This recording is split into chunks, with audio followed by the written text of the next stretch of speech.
No kui nüüd jõuluvaheaeg hakkab, mis on üks asi, mida sa kohe kindlasti esimese asjana teed?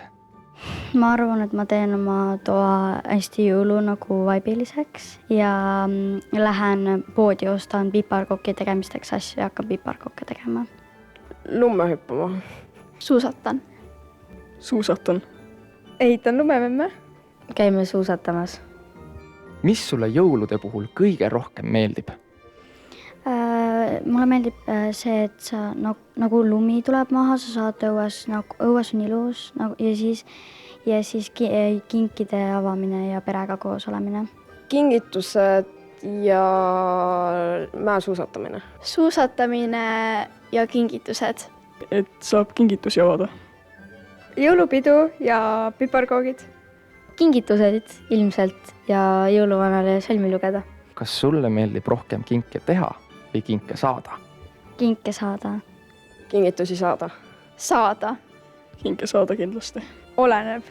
Mis on sul lemmikasi, mida perega tavaliselt kindlasti jõuludel teha? Ma arvan, et minna kuskile suusatama või vanalinna väljakule sinna minna kakaod jooma või midagi sellist ja siis pärast seda minna koju ja mingeid kingitusi lahti teha. Kingituste avamine ja söögi söömine. Piparkooke teha ja jõulukuuske ehtida kindlasti. Koguneme kõik kokku ja siis oleme lihtsalt nagu üks suur pere. Võib-olla jõulukuuske kaunistada. Koos laulda ja kingitusi koos lahti võtta. Millega sa tavaliselt jõuludel oma kodu kaunistad? Kuusepuudega, väikeste päkapikkudega ja meil on mingi tuled ka ja siis me paneme tuled ka juukse peale, paneme mingi sellise väikse mingi pärja või asja. Kuusepuuga ja kaunistustega. Jõulutulede, jõulusokkidega ja siis kuuseheetega. Kaunistame kuusega ja kuuse peale paneme kaunistusi. Meil on jõulusokid, nagu seina peal niimoodi. Siis meil on kuusk, mida me kaunistame kuusehete ja karraga.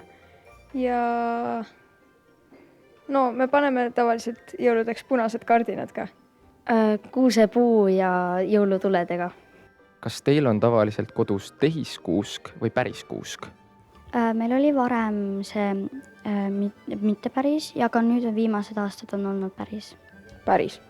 Päris kuusk. Võltskuusk. Meil on olnud päris kuuske, aga enamasti on võltskuusk. Päris ikka.